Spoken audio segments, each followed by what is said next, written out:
Welcome back to Monster Prom, where we'll continue our quest to get Zoe to go to the prom with us. Enjoy the show. Oh, we get two? Oh. Well, could... I don't know if I should stick to things I'm good at, or I should try to improve things I'm bad at. But I'm going with improving things I'm bad at, so... Char? Oh, right. It was the store. I'm dumb. Let's face it, you're probably going to end up losing your money in some stupid way anyway. Why not spend it here first? It's called just being smart. Alright, I got this paper map that I can't afford because it costs 8. I don't know that I want the corpse. But, I think most of these are just stat boots. I think I want this. A fake badass tattoo. It had flames and skull and even a knife. With this you can murder your enemies, go to prison, make everyone your bitch, and then murder them too, and go to some kind of super prison? Street cred plus 9,000. Oh, that made my boldness go way up. You know what? All profits made are donated to a good cause. Spoiler alert, the good cause is buying me a new phone. Sweet. Oh, now I'm broke. It's fine. Oh, there's the Kappa. But let's just keep on the Zoe track here. So, Calculus is enjoying a nice quiet lunchtime charge when Zoe interrupts in his reverie with a question. Hey Calculaster, I'm making a quiz so students can figure out which spooky high school vending machine they are. You're friends with the vending machines, right? I am friends with every person, friend, so... But, like, the vending machines people, that you're friends with? That is a rather insulting question. Yes, vending machines are people, and yes, I am friends with them. Oh, so vending machines have feelings? Of course, they have feelings. Which feelings? I do not know. I am a terrible friend. Ah man, don't be sad. We can figure out this together for my quiz. But how can we talk to the vending machines about their feelings? Use pure logic, Cal. The vending machines seem to give away things when you put money in them. So put in coins and ask them about their feelings. Wow. Just look up their manuals online. I love conducting obsessive online research on all of my favorite topics. Don't you so? OMG! Did someone say obsessive online research? Yes, it was DMFA. Let's do it, Calculaster. Pull up the manuals. Manuals acquired over in section 23D. Concerning your vending machines mood. It says here that there is an analog switch on the back of each vending machine that sets its emotional state. Let's look. Huh, it looks like they're all set to crushing despair. Why are they set to crushing despair? That seems to be the factory default. Should we change it? Best not to tamper with the factory defaults. Okay, hey Jummy, as long as we're doing exhaustive online research, wanna go down a Wikipedia hole with me? There's not a hole you wouldn't want to go down with, so you end up you start at vending machines' emotional states and end up at dark rituals specifically involving cabbage. Not the cabbages! Alright. Week 2. Alright. Alright, so we were actually trying to be charming, but we just kinda ran into the store. That day an epic dodgeball match takes place. Everything seems lost, but you deliver an inspirational speech that fuels your team's spirit, leading to a spectacular comeback. You're clearly a natural born leader. Naturally born leader, I suppose, also works. You gain +2 charm. You were going to help Zoe with her math homework after, but you noticed her surrounded by a crowd of sinister cloaked figures. She seems pissed about it. Guys, stop it! I don't want any dead goats! I'm at school! We must commence the rituals. Ah, we understand you perfectly, Lord Sigurd. This is a test. We must bring you even more dead goats to satisfy your dark hunger. What? No, that's the opposite of what I said. And I don't go by Sigurd anymore. I'm so, okay, so... Can we take a rain check and that study session, Demafay? I can't stand to be around these jerks. So brushes past you on her way out. The cultists stare at you with unconcealed awe. Well, okay, it's concealed by the terrifying masks, but still. All hail Sigurd. Sigurd addressed you by name, and you did not go mad with pleasure. It addressed you almost as if you were an equal. It passed within inches of your frail mortal frame. And what's more, it mentioned rain. Could it be that it was referring to the fabled storm of cerebral fluids which will one day quench all sanity? Brothers, sisters, bow down before Jimothy, for he is clearly the prophet of Sigurd. Oh, please, O prophet, guide our worship, for we have noticed of late that our Lord appears dissatisfied with our sacrifices.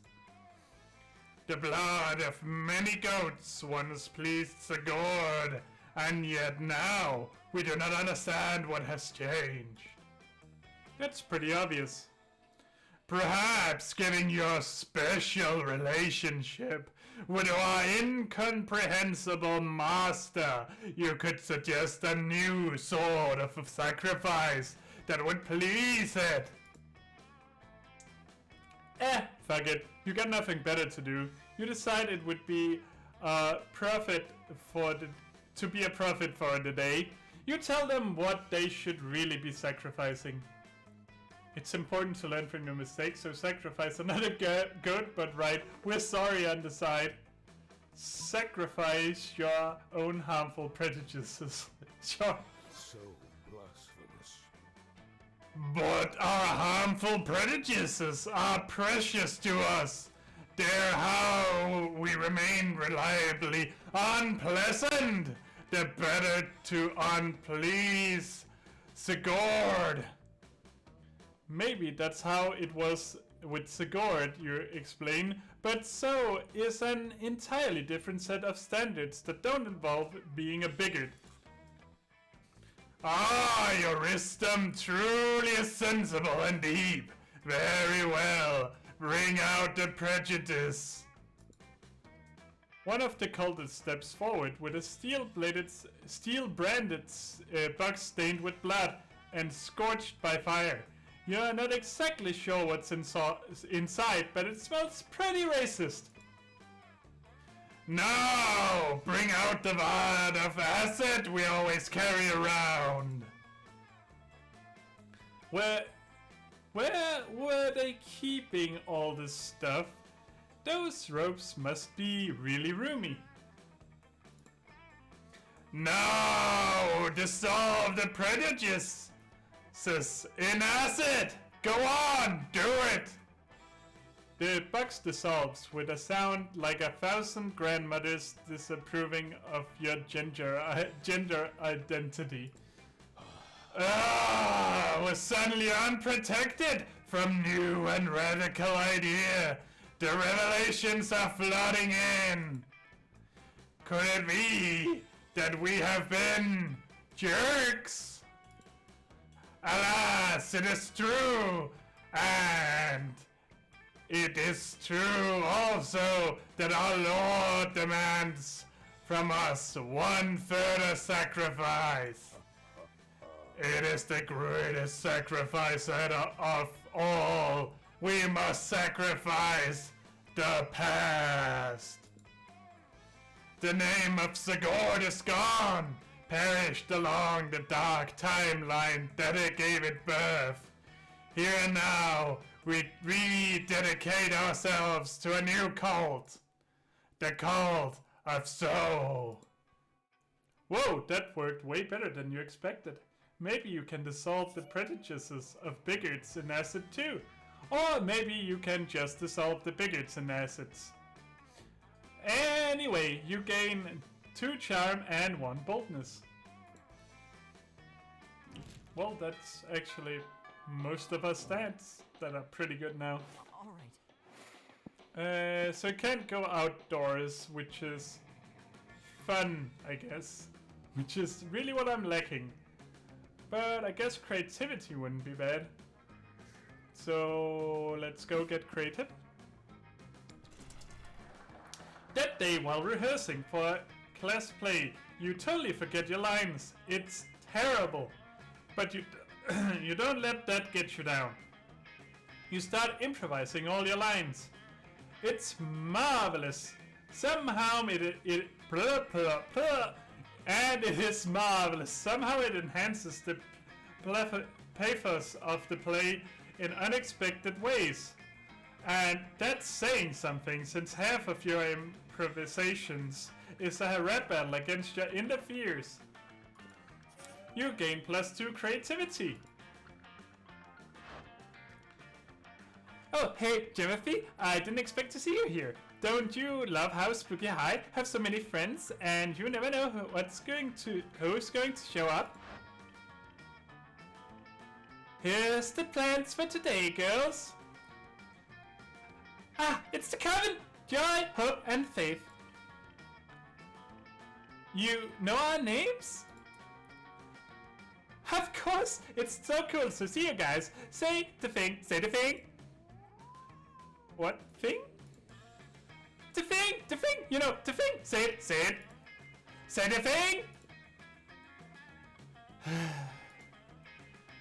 We're here to save the world! Ah, so great! Do you remember when I trapped in a totem? Remember there? And you guys were all, don't you understand that it... And you guys were all like, don't you understand what you have brought to the shop? Your totem is Sigurd, ruler of the Dark Realms, an agent of destruction. We must dispose of the totem before the world suffers. Yeah, sorry about that. No, are you kidding? That was totally awesome. And someone stepped in and succeeded or failed at something. I don't really remember. I've lived through so many events and things in my life that it's hard to keep track of them straight. But the point is, it's all fine now, and we're the same team, and I'm totally ready to join the Coven. Whoa, whoa, whoa. Don't get us wrong, it's nice for someone to appreciate how hard we work to keep the world safe instead of trying to belittle and or sabotage us, but you can't just... Well, well, well, look at who it is. We meet again.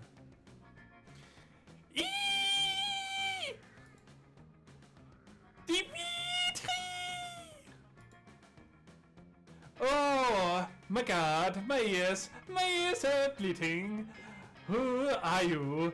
What are you? Why are you?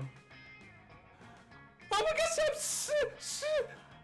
hey, we told him, I told him, hey, it was a high school girl. No, I am a high school girl. Sorry, oh gosh.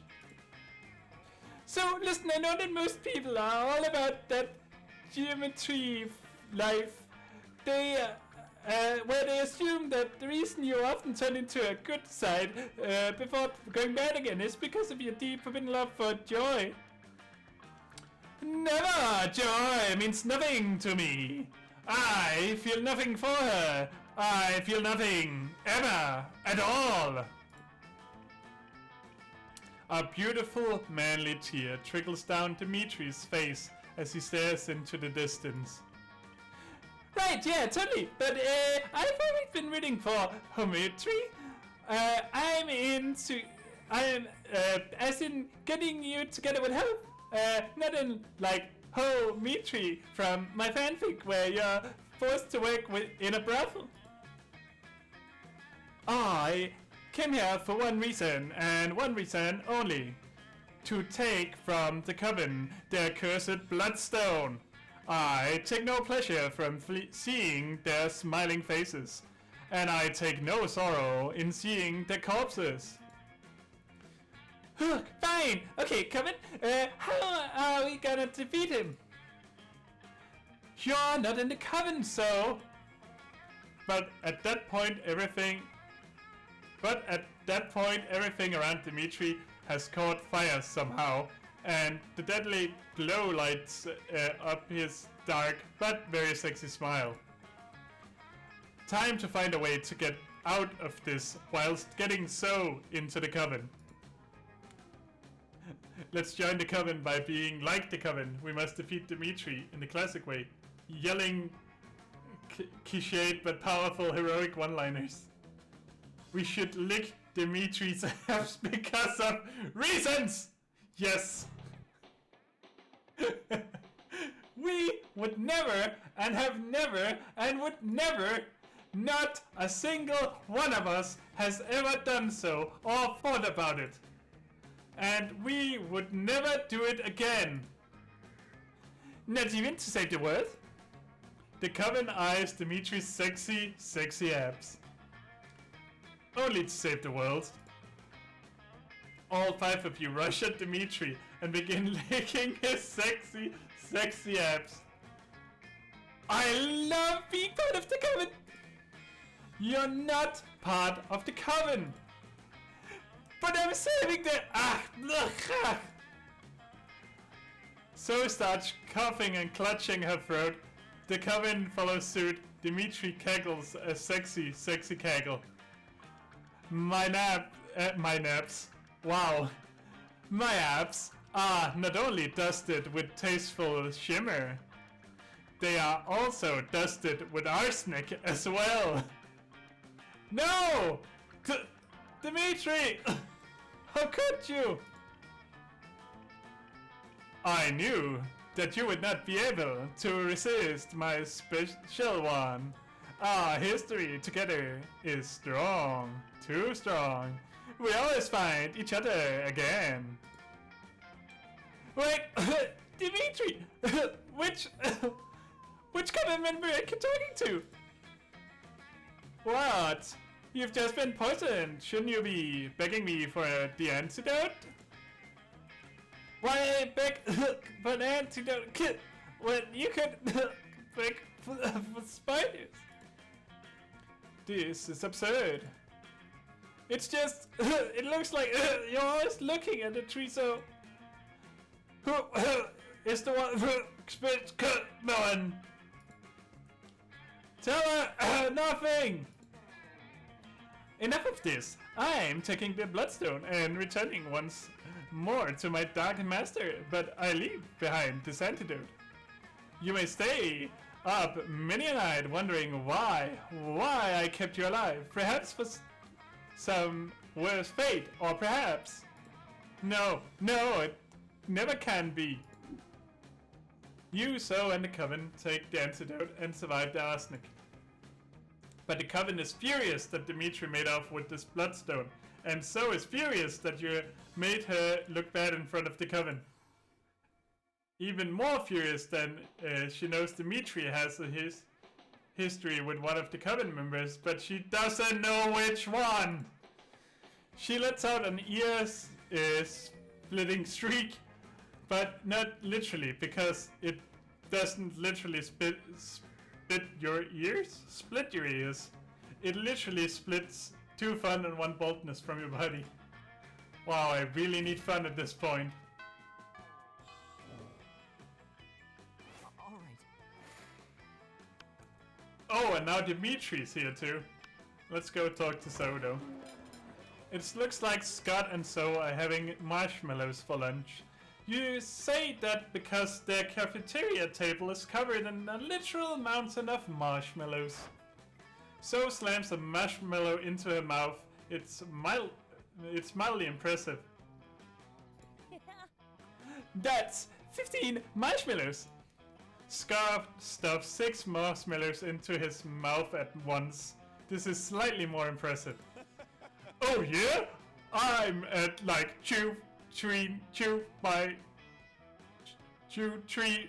I'm king of the marshmallow. I don't even want to have to do this, but you leave me no choice, Rebel. So begins to glow purple and convulse. Her tentacles swell. You smell death itself. Ancient chaos, doomed to all worlds! Sacrifice! Sacrifice! Sacrifice! A cloud of marshmallows rise up into the air, and So's countless mouths, all open and with infinite hunger. All of the marshmallows fly into So's gaping maws. The cafeteria's windows open as all marshmallows in a 50-mile radius are summoned to their doom. It's unspeakably impressive. Mwah! Hey, no fair! If I counted correctly, I've eaten 13,636 marshmallows exactly, which means I win. Cool. Well, that is like very not cool. You can't use more than 1 mouth in an eating contest. That's cheating. And I would know because I used my hands to sucker one time, and I still feel bad about it. No way, I didn't cheat. The validity of the impromptu marshmallow mess is my whole reason to live. And my whole reason to not destroy this amazingly marshmallow-filled planet. Quick, referee this athletic dispute before the whole planet is destroyed. We can't control how many mouths we have. That's not nice, Scott. Are you a good boy or not? Scott, play smart and be creative. Don't you have many other holes you could use to win? Oh, I want to pick that, but no. Scott's eyes whiten in primal fear. Wait, I'm sorry, So. I want to be a good boy. I don't want to be a not good boy.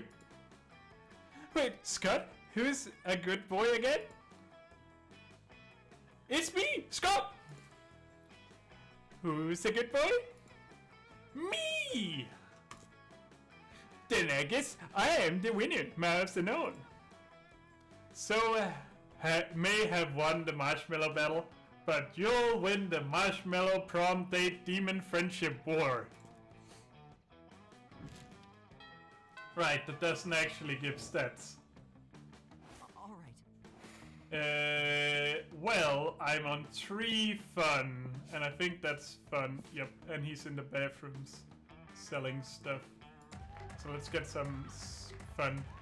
That day during recess, you start a half-hour raid that goes full crazy. You're talking to Julian, this small magical Latino cat. No, Juan, the small magical Latino cat.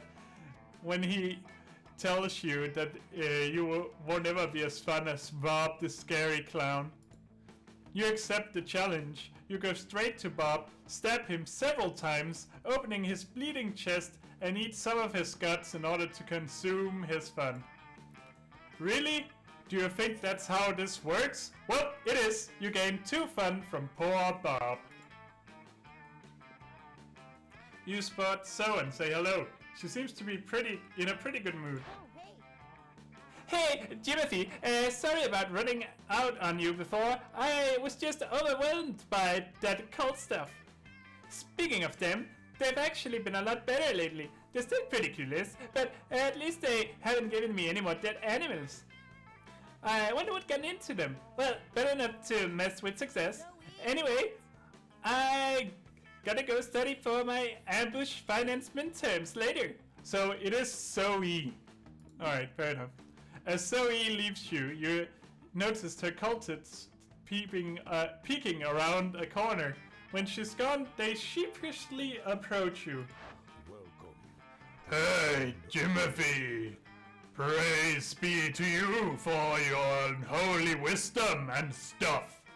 We were just wondering, did Zoe just say anything about us? Does she like the dead goats we're not giving her? Are we using the right pronouns? We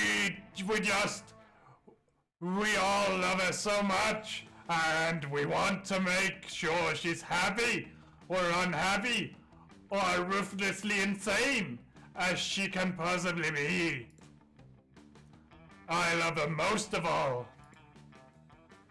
Who said that? Whoever you are, you can't possibly love her more than I do. I am the one standing at the front. I was standing in the front last time. We all look the same because we're all wearing masks. Silence! You can't silence me. You're not my grandmaster. Well, someone's right. I mean, we could have a grandmaster, don't we? We have one. What kind of cult would we be without a grandmaster? We don't, do we? Oh, what do we do? Please, Timothy, grace us with your wisdom. How shall we choose our grandmaster? You need to learn how to think like your mistress. Become a high school student for a day and answers rubbish to you. Title of Grandmaster goes to whoever composes the best theme song to sing for Zoe every morning as if it was a new episode of her life. No, become a high school student. So blasphemous. Become a high school student? But that would be incredibly... No. If this is what Zoe's prophet suggests, then it must be done. Comrades, bring forth the 1,000 needles. Wait, needles?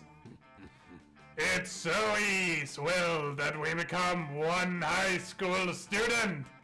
Let the union of the flesh begin. No. This is not good at all, and yet you cannot look away as the cultists sew their pale flesh together. What? Oh hey, Timothy? Do you have a pencil sharpener? Mine, oh, what are they doing now? We're a high school student! Screamed the mutilated cultist in unison. We care about good grades and the status of our facial skin. Ugh, do you think they've got a good batch? You think you've got a good batch of cultists, and then they go and sue their buddies to each other to become a high school student every time. Are you not pleased, mistress? Moans one of the quivering amalgam of flesh and bone. Of course I am not pleased. This is so embarrassing. You're the worst cultists like ever. Zoe storms off. Looks like you've the worst prophet ever. You lose 2 charm and 1 fun. Thanks for watching. You can catch me live every Monday and Wednesday from 6 to 9 on Twitch. This Monday we'll be playing Crusader Kings 3, and Wednesdays I play Stardew Valley. New episodes of this will be out on YouTube every Friday. Remember to like, comment, and subscribe, and I'll see you next time. Bye bye!